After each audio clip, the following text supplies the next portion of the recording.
নমস্কার বন্ধুরা, medicine in চ্যানেলে জানাই আপনাদেরকে স্বাগতম। বন্ধুরা, আজ RX+ ক্যাপসুলের কাজ এবং পার্শ্ব প্রতিক্রিয়া নিয়ে বিস্তারিত আলোচনা করব, তাই ভিডিওটি শেষ অবধি অবশ্যই দেখবেন এবং চ্যানেলে নতুন হয়ে থাকলে চ্যানেলটিকে সাবস্ক্রাইব করে নেবেন, যাতে ওষুধ সম্পর্কে সঠিক তথ্য সবার আগে আপনারা পেয়ে যান। RX+ ক্যাপসুল এটি তৈরি করেছে ইপকা ল্যাবরেটরিজ লিমিটেড।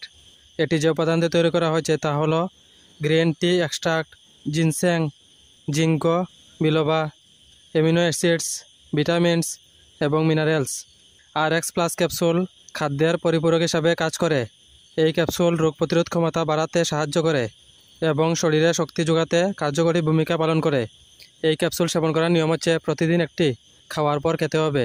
এই ক্যাপসুল সেবনে তেমন কিছু পার্শ্ব প্রতিক্রিয়া নেই, তবে কিছু কিছু ক্ষেত্রে গ্যাস, ডায়রিয়া, পেটে অস্বস্তি ভাব এবং বমির ভাব ইত্যাদি সাধারণ কিছু পার্শ্ব প্রতিক্রিয়া দেখাইতে পারে। যদি এরকম সমস্যা দেখা দেয় তাহলে ওষুধ সেবন বন্ধ করে অবশ্যই চিকিৎসকের পরামর্শ নেবেন। বন্ধুরা, ভিডিও ভালো লেগে থাকলে লাইক, কমেন্ট, শেয়ার অবশ্যই করবেন। ধন্যবাদ।